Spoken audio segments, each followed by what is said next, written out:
Olá pessoal, sejam bem-vindos ao MAC Entrevista, com a participação hoje de Gabriela Prioli, que é advogada, colunista da Folha e apresentadora da CNN Brasil. E só uma coisa, gente, foi um prazer imenso conversar com ela, falar sobre política, aprender um pouco mais com ela, falar sobre sua carreira e falar sobre empoderamento feminino, que é uma coisa muito linda.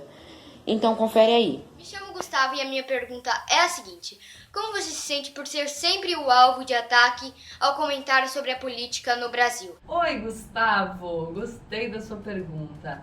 Olha só, eu não sou sempre o alvo dos ataques, tem muita gente por aí sofrendo ataque, mas toda vez que eu sofro um ataque por ter me posicionado, eu acho que tem dois sentimentos. Um primeiro sentimento é encarar a crítica com naturalidade. É natural que eu não satisfaça todas as pessoas. Ninguém consegue agradar todo mundo e isso é até bom. Num espaço democrático, a gente tem que aprender a conviver bem com o diferente.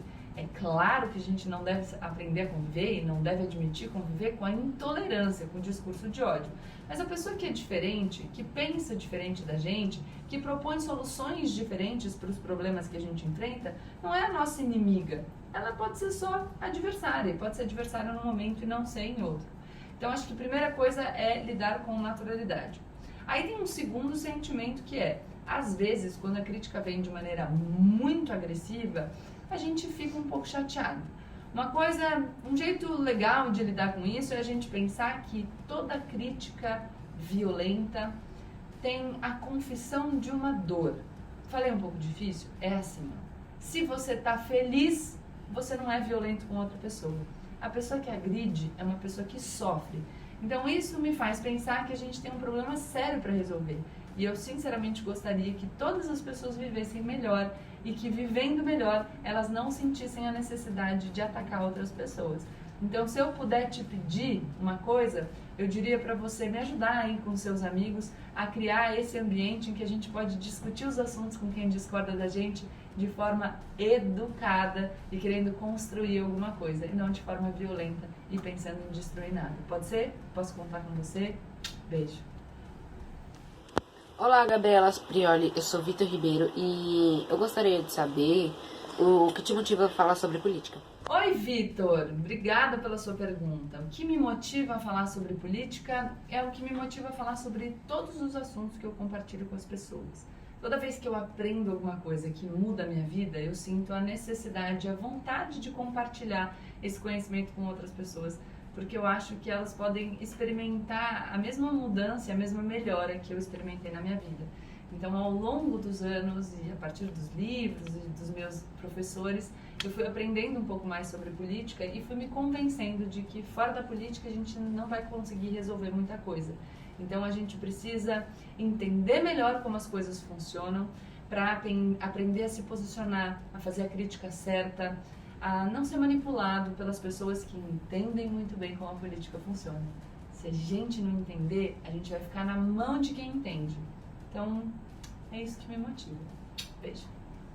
Oi, Gabriela Prioli, meu nome é Agatha e a minha pergunta é: você já recebeu alguma crítica machista de coisas como política é coisa de homem?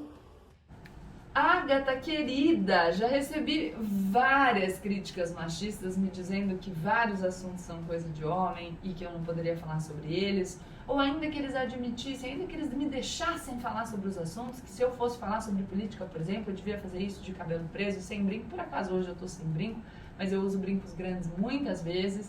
Enfim, eles tentam limitar os nossos espaços, mas é justamente para isso que eu tô aqui, para falar que nós mulheres podemos falar sobre o que a gente quiser, quando a gente quiser e vestidas e arrumadas do jeito que a gente quiser. O que a gente não pode é desrespeitar ninguém e ser violento, mas isso não porque a gente é mulher, isso porque nós somos cidadãos conscientes.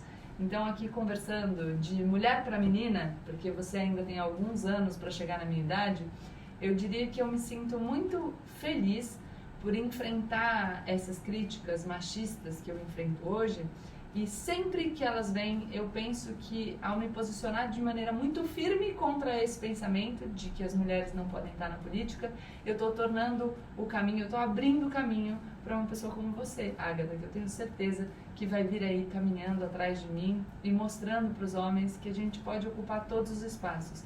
Mais que isso, que é melhor para nós e para eles que a gente ocupe todos os espaços. A gente tirar as mulheres da política é como jogar futebol com metade do time. É ruim, é melhor quando tá todo mundo participando. Beijo. Oi, eu sou a Ana Clara e queria saber, em seu trabalho como advogada, você já passou por situações de assédio ou você ser rebaixada por você ser uma mulher? E como você lida com essas situações?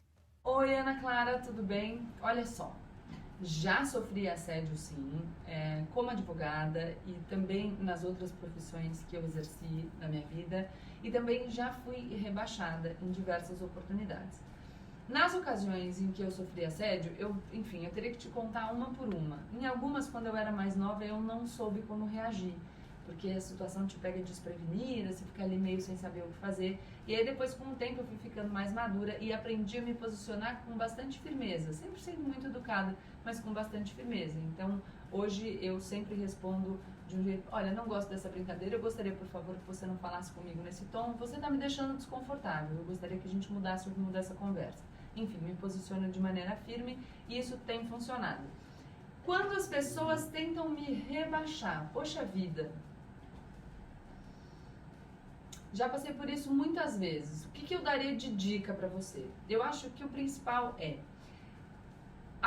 esse tipo de crítica, o rebaixamento, a deslegitimação, a ridicularização funciona quando encontra em você um ponto de insegurança, tá? Então eu acho que a melhor maneira da gente conseguir se colocar de uma maneira quase que invencível é a gente se apropriar de quem a gente é. E isso significa olhar para a sua história, olhar para as suas qualidades e para os seus defeitos com gentileza, compreensão, aceitar quem é você. Não estou falando que você não possa tentar se aprimorar, mas que você deve lidar bem com as suas características e com a história da sua vida. Ressignifica as suas experiências, passa a gostar de quem você é. E aí você vai ter segurança para se colocar em qualquer situação, porque nada do que a outra pessoa disser vai ser capaz de te abalar. E claro, estuda bastante para você estar sempre muito preparada para conseguir dar umas jantadinhas de vez em quando. Beijo. Vou fazer a entrevista com a Gabriela sobre alguns programas que ela já fez e o programa que eu vou fazer a pergunta do TED Talks.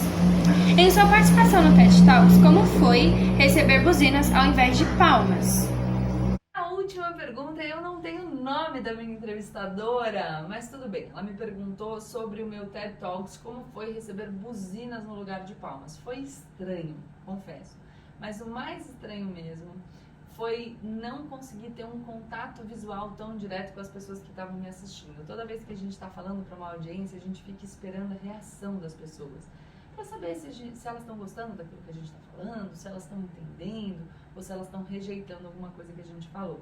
Então eu ficava tentando encontrar os rostinhos assim dentro do carro, sabe? Para ver se eu conseguia algum sinal da resposta do público para aquilo que eu estava comunicando. Então acho que foi essa a principal diferença no TED Talks. Mas foi muito legal, eu sabia que a buzina era um apoio, então ouvir aquele buzinaço me deixou mais confiante, me deixou muito feliz. Beijo, tchau. Pessoal, espero que vocês tenham gostado. Obrigado, Gabriela Prioli e sua equipe maravilhosa que forneceu essa entrevista para a gente. Vamos terminar com uma música porque nós também é de Deus.